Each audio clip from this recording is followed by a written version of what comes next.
our Mythos Story series that is now published on this channel.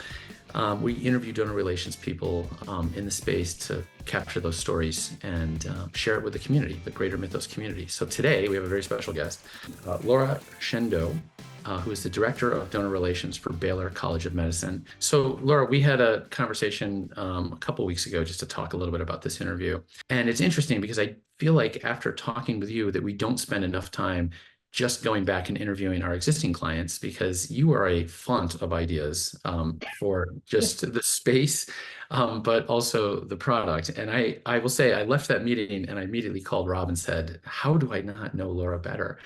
You very, very good, very strong opinion. So just to get started, tell us a little bit about how you found yourself in this space and what you love about it.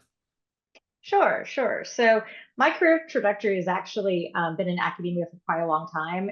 Initially, I was actually a professor of English and then took some time away from academia and into the nonprofit space, which eventually brought me back to higher ed. And I think in the various roles I've had, I've just basically come to the conclusion that stewardship is where I just feel most at home. That's what I enjoy.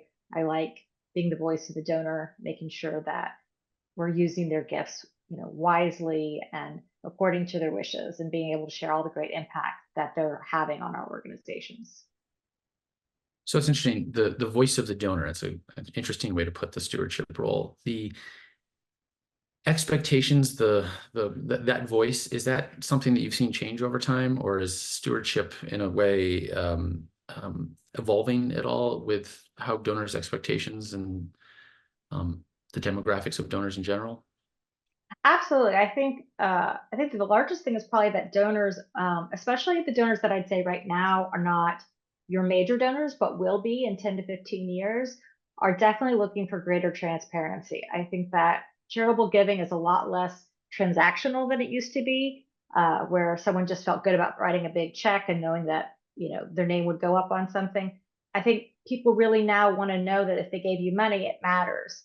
And we see donors more and more when when their gifts aren't stewarded and they aren't engaged, then they leave. I mean, the fact that on average, your national donor retention rate in an organization from year 1 to year 2 drops significantly, and that the average donor, I think, retention rate averages somewhere around maybe 38, 42%, says a lot about what we're not doing well to keep them engaged. So have millennial donors made it into your mindset? I know if you look at the statistics last year, millennials were the only generation to actually increase giving. And it seems as though this idea of this great wealth transfer is kind of headed to that generation. Everybody skips my Generation X. I guess we're just too small. But but it seems that millennials are, it's reported, are going to be inheriting $10 trillion worth of wealth over the next decade or a couple of decades. And the idea of how they work differently with stewardship, I wonder if that ever has that come up, or are we still so focused on those baby boomers and silent generation gifts? So our institution's interesting because we're a private medical college. And so I say that because since we have alumni and they're typically in a space that at some point later in their life, right, could be lucrative. We are looking at millennials, but it tends to be more right now, either in two segments. It's either our alumni population, which are just trying to grow their understanding of, philanthropic giving post their time with us, right? Or we are looking at kind of those generational wealth families, right? Families where, grandparents who started the giving are no longer, handling the giving. Those decisions are being happened with the millennials' parents, right? And it's going to fall to them. So that's where we're focused. I think definitely we'd like to branch out to more, but just speaking in earnest, that's where we're focused right now. Where the wealth is now concentrated has not quite made it down to that next generation. But it's interesting, you talked about transparency. And one of the things that we have been thinking about at Mythos, because as we're looking at that next generation and like, how is that going to, evolve our product or even disrupt our product in some ways. Transparency is one thing. I think in some ways, when I look at my own children, it's this idea of agency, right? It's this idea where this generation that has come up with a social media kind of background and looking at the world in a way where their activism is about sharing their story, sharing their rage, sharing their hopes and concerns. And I think that in that sense of transparency, do you see that opportunity for agency to be occurring for your donors? Like, you know, the restriction is a form of agency. It's basically, I want to help support this, I want to fund this, but it's this idea of like, is that expandable? Is that something that we could be offering, do you think, to more people? It's a good question. I think we certainly can expand. I mean, I think anybody on this call knows that unrestricted gifts are what we all love, right? Because it lets an institution, do as it wishes. Um, that said, I do think that there is definitely a need to engage donors where they're at, right? And have them be interested in what they're contributing to if you really want to build lifelong relationships with them. And so I think that's where what we do with endowment reporting, which is why we utilize your platform currently, is making sure that we're growing that affinity by allowing them to have those restricted gifts. And then to your point of impact, sharing that with them, right? I think too, one of the mistakes that a lot of nonprofits make is when they do their so-called impact reporting, right? It's look at what we did, look at what we did. And it's not look at what you made possible. It's a very nuanced um, distinction, but it's an important one if you really want to make your donor feel impassioned and grateful and, to give them that sense of agency. So it's actually, I'm glad you brought that up. I think when I look back 5 years ago, 10 years ago, when we were earlier on in this product, a lot of the stories that we were telling were stories of gratitude. And I remember University of Rochester, maybe a year ago on this very channel in our user meeting, shared their stories about not asking for gratitude, asking to go deeper with those students. And then the gratitude actually came because people were engaged in their stories.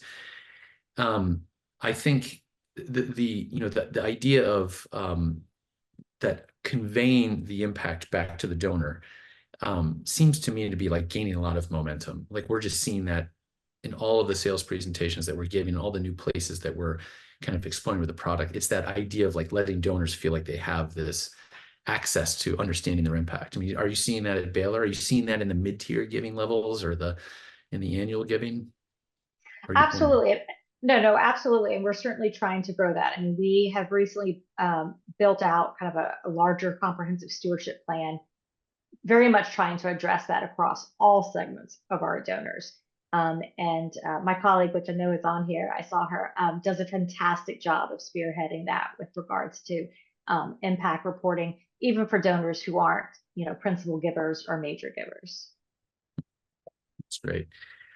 Okay, so and I'll leave this point, but one of the things that I think is interesting about stewardship in general is I think, and I look at this from my perspective as a donor, is that I think this is what donors want, actually. I think great philanthropy is great stewardship. It's this idea of making donors feel on an individual basis that they should have optimism, right? They should have hope. I mean, philanthropy is a form of activism. It's a form of this idea that the things that I'm most concerned about in the world, if I'm concerned enough, I should give.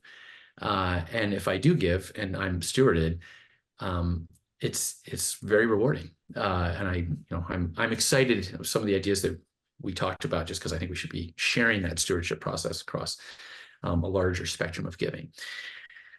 That's my editorial comment to your comment. I'm sorry, but we'll move on. What got me so excited in talking with you earlier was, and speaking with you, is that you have so many creative ideas for what you're thinking about the product doing that we didn't even imagine, right? We don't even have in our presentation. So can you tell me a little bit about that? I know you're talking about like public impact sites. Let's start there. Tell me what your thoughts were. Yeah, sure. So, I think as anyone on this call who handles endowment reporting knows that just trying to coordinate with all the various stakeholders, internal and external to your organization to make that possible is a large undertaking. And I'm a big proponent of working smarter, not harder. And so when you have something like the Mythos platform where you can have so much of your impact content rather, you're surveying it. So you already have it stored somewhere, right? Why not find ways to repurpose it and use it again versus reinventing the wheel? And so to that end, again, shouting out my colleague Daphne, who's on this call, she does a lot of really incredible impact reports. And so I, positioned her. I said, hey, why don't we move your impact reports onto the platform? So much of the data, that we're surveying is data you use. So much of what you're getting, we could survey through there and have it in one place. And quite frankly, it's just a nicer way to package it for donors, right? More and more we're hearing from donors that they don't want print, they want digital anyway, right? And then it allows us great ease between, like, with your sites specifically is what we're looking at using your sites, regardless of the documents feature, right? But just looking at sites and the various content blocks you have to essentially create a really, impactful, meaningful endowment report that we could either customize for a singular donor, which is a lot of time what we do offline in print, right? Or if we have donor segments that we want to repurpose that for. Sometimes you do a great custom report for a large donor, and that's all this information and work goes into one report, right? And then you have what you're talking about, your mid-tier donors or your millennials who maybe aren't giving yet at that major giving level to get an endowment report of that caliber. But you can take that information, reposition it, repackage it, and then send it out en masse to that segment of donors. And it's information that's already in the system. So it's, readily there to build out relatively quickly. I love that idea. I mean, and honestly, we're going to make you an ambassador of this idea, but this you spent all of this time pulling together this content. And we like to say that, we can, in the stewardship process, that content can prove that impact occurred, but it's demonstrating impact, right? It's this idea of these are the types of opportunities. And again, when it's very easy to be heads down in the world today and a little bit concerned and, maybe not feeling very hopeful. And boy, just having access to the Mythos library will fill you, right? Full of joy and optimism of all the things that are happening across all of our clients. So I think that's a great idea. And I also think there's opportunities for us to help evolve the product. And this is a gentle nod to my development team here on the call, that building different types of content blocks that aren't necessarily directly associated to that fund, but associated to the impact. For your office to have that ability to really quickly spin up a website. I mean, that should be just kind of table stakes outside of and inside the Mythos product. One of the projects you were talking about, which I thought was also interesting, was this kind of idea of the awards program that you guys are running. And I know it got everybody interested on our end, but can you tell us a little bit about that? Sure. So with our alumni program, every year they have an annual alumni awards. And again, it's a lengthy process that historically has been done outside of the Mythos platform, where alumni can nominate themselves, nominate peers, nominations come in. Again, because we're a private medical college, people submit and upload their CVs, which sometimes be 20 pages long for physicians, right? And it becomes a very massive document for the award selection committee to review. And they were looking at an easier way to do it and, said, hey, what's this product you're using? I hear good things in leadership. And I said, well, what are you trying to do? Right. And when I understood what they were after, I was like, oh, yeah, that's easy. You should just survey them in Mythos. We'll create a site. And then Andrea, who I adore, mocked up a really great site where she basically showed how, you could have the award category, you could have the description of the award. And then it was really cool where we could put up the nominees' headshots. And then you can drill down into that to see the nomination. You can drill down into it to see their CV or whatever other, articles, publications, anything else that they want to include to bolster their nomination. And it makes it so much more digestible. It's still the same amount of information, right? But it's the same way that I'm gonna hold up my phone, right? People, 2 scrolls, and then you've lost them, right? So when you're giving them a 50-page document, you've lost them. Even if 50 pages worth of information is in these site blocks, just the fact that they feel that they can choose when and where they look at things makes it much more palatable. So again, I love that idea, and I will assure you that we are going to make that a reality for you. I mean, I would consider beta building this and all that content. I'm not going to scoop our next user meeting big announcement, but there's a product that we're developing that I think would be perfect for this. So we will offline discuss that, and then hopefully in the September meeting, we'll be able to announce to people some new ideas that we have about storytelling in a digital format. And that Baylor is your guinea pig for that, right? Absolutely. That's exactly right. It's funny. We try to explain this in our unslick sales process, that the product looks familiar because all of our ideas come from you. I mean, it comes from the users of the tool. And it was, like I said, it was a interesting conversation that I had with you, where I just started writing and I didn't stop through the whole thing thinking, this is a great idea. This is a great idea. So yes, absolutely. We are going to partner with you and make sure that becomes a reality, because I think, it's that idea that if we're saving time on that endowed giving reporting process, what do you want to do with that time? And like, you've already come up with 3 great ideas of how to use the same platform, the same content, and just kind of grow the efficiency of the whole process, making people feel connected to their giving. So I think it's fantastic. But I just want to say, thank you for your trust and for your feedback. This is how our product gets better. This is how the community gets better. And this is what we're really committed to doing. We really believe great philanthropy is great stewardship, and your stories are testimonial to that. So thank you very much for being a client, and thanks for agreeing to participate in this.